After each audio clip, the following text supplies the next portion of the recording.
ተመልካቾች እንዴት አላችሁ? በተለያዩ እንግዲህ አጋጣሚዎች መካከለኛው ምስራቅ አሁንም ውጥረቱ ከፍ ብሎ ቀጥሏል። ከዛም በፊት እንግዲህ በሰሜናዊ ኢራቅ በሚገኘው የአሜሪካ ጦር ሰፈር ላይ በርካታ ፍንዳታዎች መሰማታቸው ይፋ ሆኗል። የአሜሪካ ጦር ሰፈር በኢራን ተመቷል ማለት ነው ባጭሩ።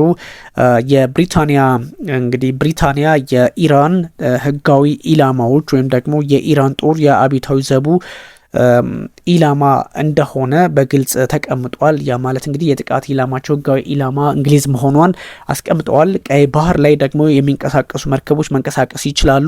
በበል መንደብ ላይ የዘጋ ነው የሳውዲ አረቢያን ብቻ ነው በሚል ሁቲዎች መግለጫ ሰጥተዋል። የኢራን ጀነራሎችም እንደዚሁ በተለያየ አጋጣሚ በርከት ያሉ ናቸው፣ እስከ 15 የሚደርሱ እነሱም ደግሞ ለስልጠና የመን ገብተው ሁቲዎችን እያሰለጠኑ ነው፣ የተለያዩ የጦር መሳሪያዎችም እንዲደርሳቸው አድርገዋል በሚል ሀሳብ እየተሰጠ ነው። ዛሬም እንግዲህ የገልፍ አገራት ሲደበደቡ ውለዋል። እነዚህ እጅግ በጣም ሰፋ ያለ ጊዜ ወስደን እንነጋገርባቸዋለን። እናንተ ግን ላይክ፣ ሰብስክራይብ፣ ሼር ማድረጉን ቀጥሉ። ቢፌር ወንድማችን ታንኪዩ። ሁላችሁም ላይክ ስለምታደርጉ፣ ሼር ስለምታደርጉ፣ ሀሳባችሁን ስለምታጋሩ፣ ትክክለኛ ኮመንትም ስለምትሰጡ እጅጉን አመሰግናችኋለሁ። እናንተም በዛው ልክ ቀጥሉ፣ እኔም በዚሁ ልክ ቀጥላለሁ። ታንኪዩ። ጉዳያችን ሰፋ አድርጌ ነግራችኋለሁ። በሰሜናዊ ኢራቅ በሚገኝ የአሜሪካ ጦር ሰፈር በእጅግ በርከት ያለ ፍንዳታ ተሰምተዋል። ይህም እንግዲህ ቀጥተኛ የኢራን ጥቃት እንደሆነ ተነግሯል። በተለይም ፕሬዚዳንት ዶናልድ ትራምፕና ፔንታጎን በቀጥተኛ ትዕዛዛቸው የአሜሪካ ጦር እንግዲህ በኢራን ለ13ኛ ሌሊት ወይም ደግሞ ምሽት ለተፈጸመው ጥቃት ምላሽ በሚል ወይም ደግሞ እሱን ማጠናቀቁን ተከትሎ በሰሜናዊ ኢራቅ በሚገኝ የአሜሪካ ጦር ሰፈር እጅግ ተከታታይ ፍንዳታዎች መሰማታቸው ተነግሯል። ይህ ደግሞ ኢራን የጥቃት አድማሷን እያጠናከረች መቀጠሏን የሚጠቁም ነው የሚል መረጃ ተጋርቷል። የኢራቅ ከፊል ራስ ገዝ ሆኖ የሚታወቀው ቦታ ላይ ማለት ነው የኩርዶች ዋና ከተማ ኤርቢል እንግዲህ በዛ አካባቢ ላይ ያለ ነው። 7 ፍንዳታዎች በአሜሪካ የጦር ሰፈሮች ላይ የተሰማ መሆኑ በይፋ ተቀምጧል። ይህ ደግሞ በርካታ ሰዎች እጅግ አስቸጋሪ ሁኔታዎች መካከለኛው ምስራቅ ላይ የተፈጠሩ መሆናቸውን ይጠቁማሉ በሚል ሀሳባቸውን እያጋሩ ይገኛል። ከጦር ሰፈሩ እዛው አቅራቢያ የሚገኝ እንግዲህ የአውሮፕላን ማረፊያውን አቅራቢያ ላይ ጥቃት ደርሷል። 4 እጅግ በርካታ የሆኑ ጭሶችን ዓለም እየተመለከተች ነበርና ይሄኛው በእርግጥም በአሜሪካና በኢራን መካከል ያለው መጠቃቃት እየከፋ መሄዱን በግልጽ የሚያሳይ ተደርጎ ይወሰዳል።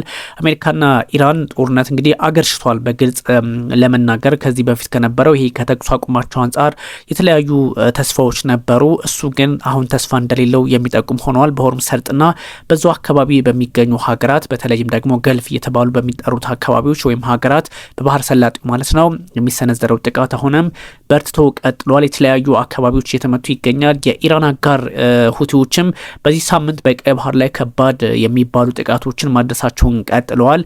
የሳውዲ መርከቦች ላይ ጥቃት መፈጸማቸውን ተከትሎ እዛው አካባቢ ያለ ውጥረት መልኩን መለወጡን ከዚህ ቀደም ሰምተን ነበረ። ዛሬም እሱ ሆኗል። የኢራን እንግዲህ በተለያዩ አካባቢዎች ላይ በሚፈጸምባት ጥቃት አማካኝነት ህይወታቸውን የሚያጡ ሰዎች ቁጥርም እየጨመረ ሄዷል።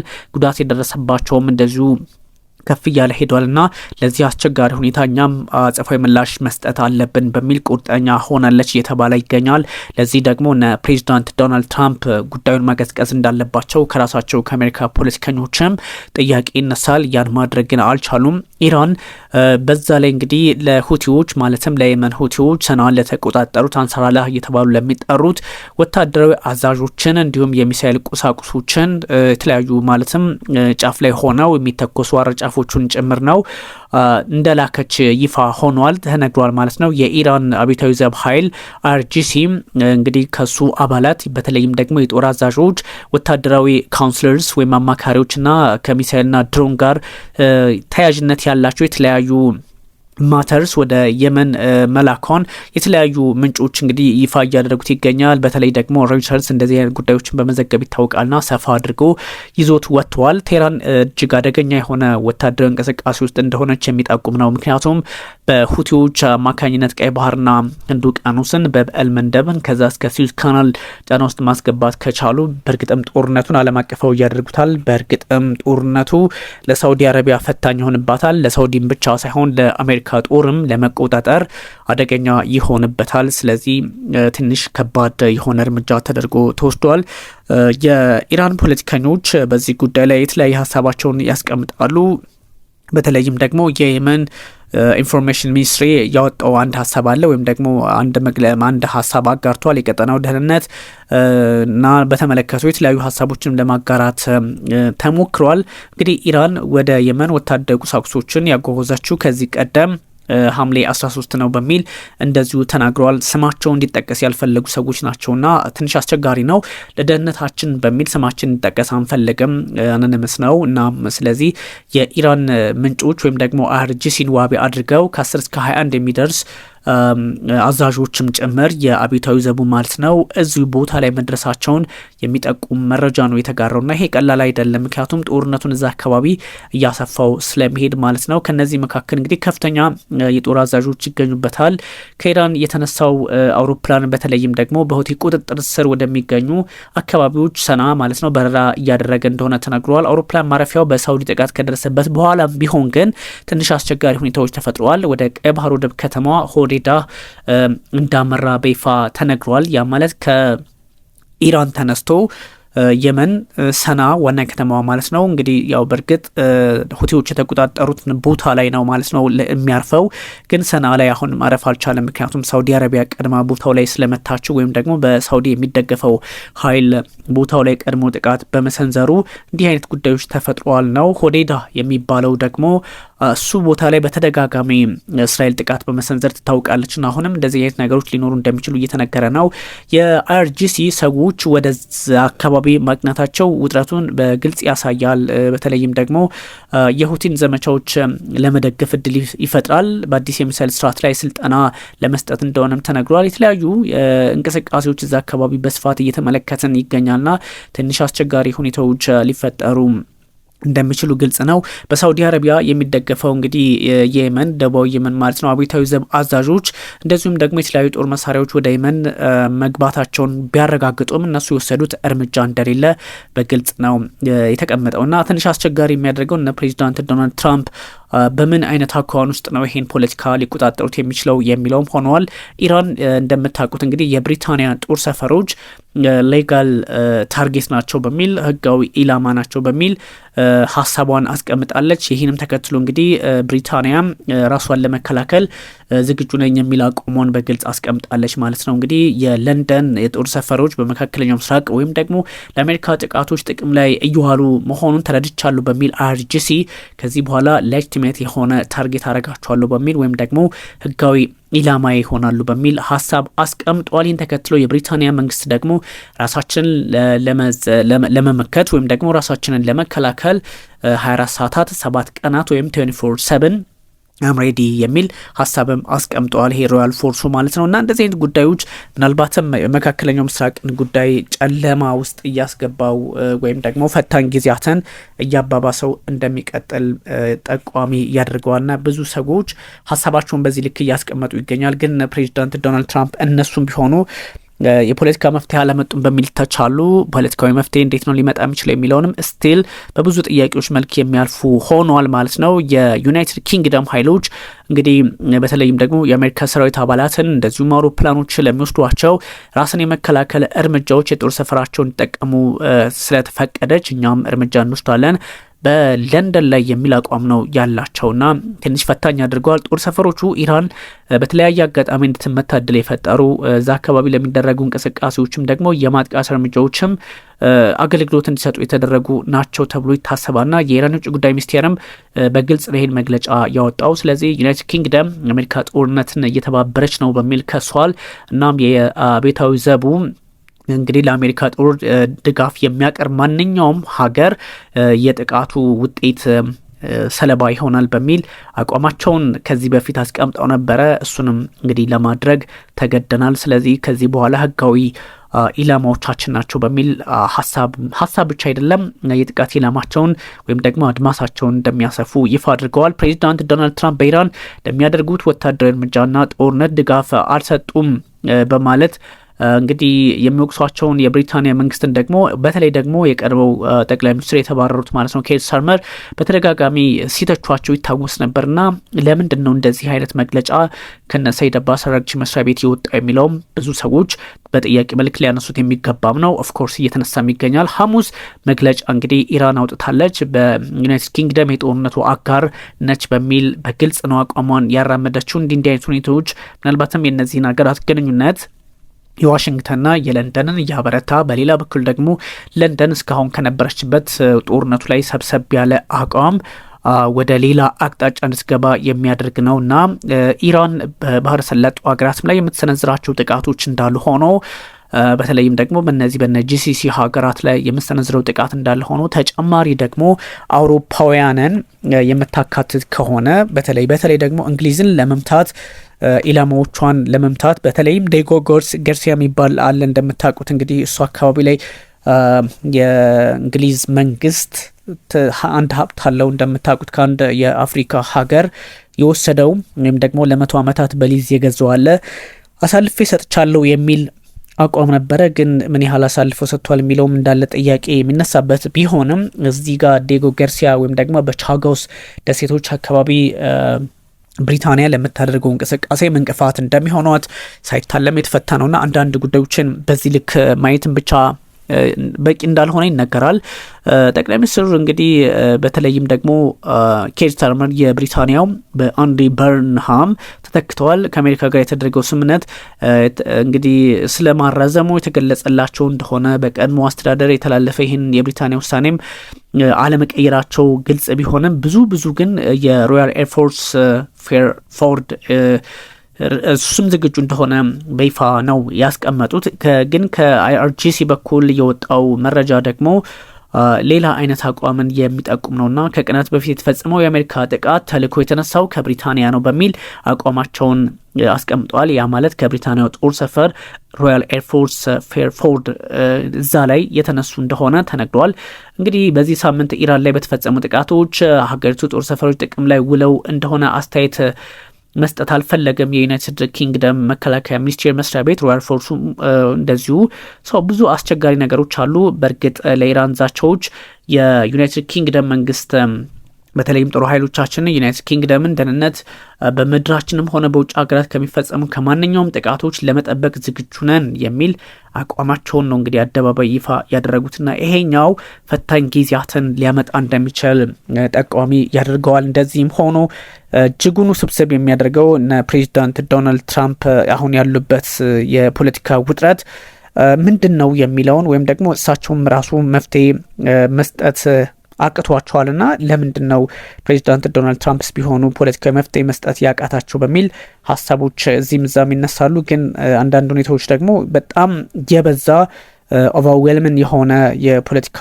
ኮንሰፕትም አለ እዛው አካባቢ አስቸጋሪ ጊዜያትን የመወጣት ሁኔታዎችን እንግዲህ ብዙ ነገሮችን በተለያየ መንገድ ለማየትም ግድ ብሏቸዋል። አንዳንዶቹ ግን ከዚህ ከነ ፕሬዚዳንት ዶናልድ ትራምፕ ጋር ያለውን ሁኔታ ለማየትም እጅግ ዓለማችን ፈታኝ ጊዜ ላይ እንደሆነች የሚጠቁሙ መረጃዎች ይወጡ ይገኛል። ግን ደግሞ እነ ፕሬዚዳንት ዶናልድ ትራምፕ አሁንም ቢሆኑ ብዙ ማንሳት ያለባቸው ጉዳይ አለ እና የብሪታንያ ጦር ሰፈር ተመታ ማለት ደግሞ ምን ማለት ነው የሚለውም እንደዚሁ ይታያል። የሁቲዎች ጥቃት በቀይ ባህር እሱም ተጠናክሮ መቀጠሉ የኢራን ጀነራሎች መግባታቸው የጀነራሎቹ መግባት ምንድነው ትርጓሜው የሚለውም እንደዚሁ ብዙ ሰዎች ሀሳባቸውን እያነሱ ወይም ደግሞ ስጋታቸውን እያስቀመጡ ይገኛልና በዚህ ልክ ነው እና ፕሬዚዳንት ዶናልድ ትራምፕ ውጥረቱን ለማባባስ የፈለጉት በሚልም እንደዚሁ ኢራን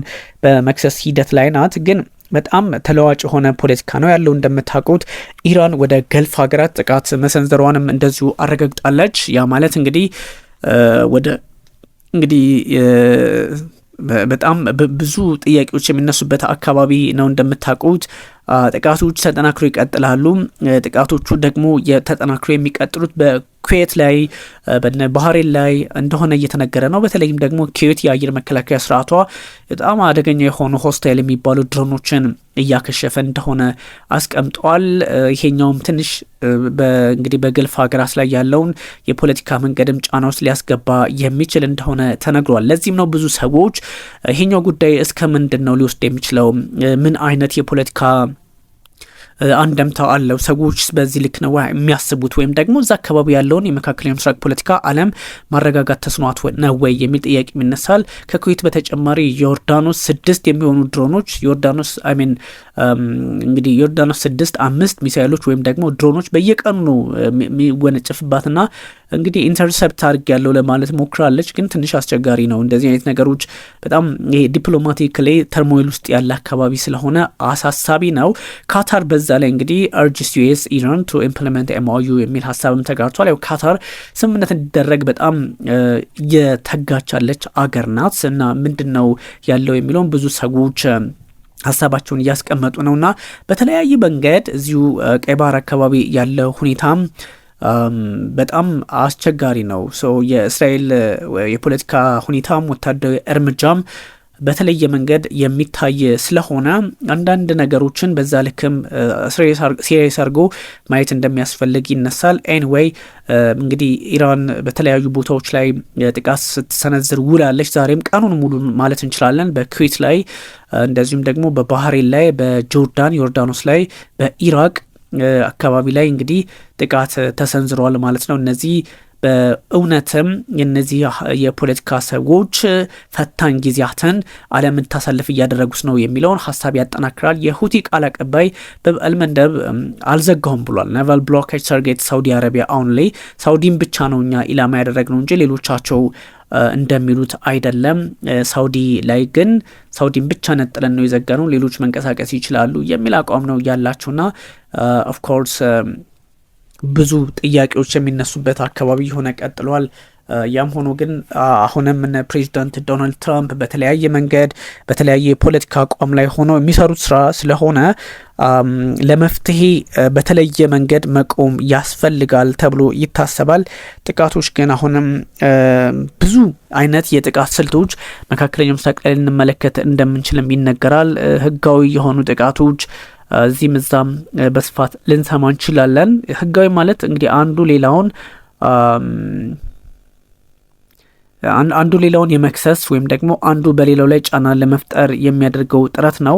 ስለዚህ ይሄ የፖለቲካ ብቻ አይደለም፣ ወታደራዊ ጫናዎችም ስፋት እንዳላቸው የሚጠቁም ነው። ምክንያቱም እንግዲህ ዓለማችን ያለችበት የፖለቲካ ውጥረት የምታውቁት ነውና እዚህም እዛም ዓለማችን በከባዱ ወይም ደግሞ እጅግ ውስብስብ በሚባል ደረጃ ውጥረት ውስጥ ባለችበት ሰዓት የሚደረጉ የድርድር ሂደቶች ዓለም ችግር ውስጥ ባለችበት ጊዜ የሚሰነዘር የፖለቲካ ሄድ መለሶች ፈታኝ ነው። አዳዲስ ነገሮችን ዓለም ደግሞ እያስተናገደች ስለሚገኝ ከዚህ አንጻር ብዙ የተወሳሰቡ ጊዜያትን ልንመለከት እንደምንችልም እንግዲህ ቀጣይ ቀናትም ኦፍኮርስ በተለይ ደግሞ አርብ ለቅዳሜ ቅዳሜ ለእሁድ እንደምታውቋቸው እነዚህ ሀገራት ጥቃት የመሰነዛዘር ባህሪ አላቸውና አንዱን በከባዱ ሌላውን ደግሞ እንደዚሁ ደግሞ በተወሰነ አቅልሎ ለማየት እድል የሚሰጥም ጊዜ አይደለምና ብዙ ነገሮች ትንሽ ዓለም ላይ እየተወሳሰቡ በመምጣታቸው ለመፍትሄ መስራት አለብን ተብሎ ይታሰባል። ግን የፖለቲካ አውዱም ቢሆን አንዳንድ ጉዳዮች ላይ ስትመለከቷቸው ምንም አይነት የሚያስደስቱ ነገር አይደለም። ምክንያቱም ሊታረቁ ነው ብለን ተስፋ ካደረግን በኋላ አንዱ ሌላው ላይ ጥቃት ሲሰነዝር ማየት የተለመደ ሆኗል። ከእርቅ ባሻገር ደግሞ ያለውን አንዳንድ አፍራሽ የሆነ የፖለቲካ ኮንሰፕትም ለማየት ደግሞ የሚጠቅም ወይም ደግሞ አደገኛ በሆነ መንገድ በጣም ላርጅ ስኬል የሆነ የሚሊተሪ ኦፕሬሽኖች እዚህም እዛም ይነሳሉና እነዚህ ምንድናቸው የሚለውን ደግሞ ለማየትም እንደዚሁ ያስገድዳል። የአሜሪካና የኢራን ኮንፍሊክት በኮንፍሊክት ደረጃ ላይ ብቻ የሚታይም ሳይሆን በነ ኢብሪል በነ ባህሬን አካባቢ ያሉትም ጥቃቶች የሚጠቁመው እየሰፋ እንደሚሄድ ከመስፋቱን ባሻገር ደግሞ በተለያየ ጉዳይ ላይ ዓለማችን አሁን የቤት ስራ በበዛበት ወይም ደግሞ ዓለማችን ጫና ውስጥ በገባችበት አጋጣሚ እየሆነ ያለ ስለሆነ ማለት ነው እና ብዙ ነገሮች የኢራን ኢላማ ማድረግ ደግሞ ኢራቅ አካባቢ ላይ ማለት ነው ትንሽ ሁኔታውን ያወሳስበዋል። ዮርዳኖስ እንግዲህ ወደ 7 ሚሳኤሎች 6 ድሮኖችን ነው አሁን አከሸፍኩ እያለች የሚገኘው። ይሄም የጥቃቱን መጠን እየሰፋ የመሄድ ሊያሳይ ይችላል። በዛ ላይ ፕሬዚዳንት ዶናልድ ትራምፕ ደግሞ አቋማቸውም ትንሽ የረጋ አይደለም። እዚህ ላይ ለመፍትሄም የሚሰሩም አይመስሉም ወይም ደግሞ በጣም የተሰላቸ የፖለቲካ ወይም ደግሞ የጦርነት ጊዜ እያደረጉት ይገኛልና መካከለኛው ምስራቅ ላይ እነዚህ ነገሮች በእጅጉን በጣም ፈታኝ በሆነ መንገድ ዓለም ለምትከተለው የጦርነት አውድ ብዙ ሀሳቦች እንዲነሱ ሰዎችም እነዚህን ጉዳዮች በስጋት እንዲመለከቷቸው የሚያደርግ ነውና ትራምፕ ደግሞ የአይአርጂሲን ታርጌቶች ኢላማ እያደረግ ነው ቢሉም ሀሳብ ቢሰጡም ግን የተለያዩ ጥያቄዎች አሁንም በሳቸው ላይ እየተነሱ ይገኛል። እንግዲህ ውድ ተመልካቾቻችን የተለያዩ ሀሳቦች እንደው ለማጋራት ያህል ነው። እነዚህ ነገሮች ግን መልካቸውን እየቀየሩ አስቸጋሪ እየሆኑ እንደሚሄዱ ሳይታለም የተፈታ ነውና በዋነኝነት ደግሞ የሚነሱ ጥያቄዎችም አሉ። እነዛን ጥያቄዎች መመለስ በጣም ፕራይቬትሊ አንዳንድ ነገሮችን ኢላማ ውስጥ የማስገባት ነገሮች አሉና ምንድነው የተፈጠረው የሚለውንም ማየት እንደዚሁ ያስፈልጋል። ግን ፕሬዚዳንት ዶናልድ ትራምፕ እንዳልኳችሁ ፖለቲካሊ አልሰሩም ወይም ደግሞ ሚሊታሪውን ማጠናከር ላይ ነው ትኩረት ያደረጉት የሚል ሀሳብም ይጋራል። እንግዲህ እሱን ነገር ደግሞ የቆየ አንዳንድ ነገሮችን እየተመለከትን ለውጦችም ይኖራሉ። እሱን በስፋት እንመለከተዋለን። ውድ ተመልካቾቻችን ቢኒያም ካሴ ነበርኩኝ። እናንተ ላይክ፣ ሰብስክራይብ፣ ሼር ማድረጉን ቀጥሉ። እጅጉን አመሰግናችኋለሁ።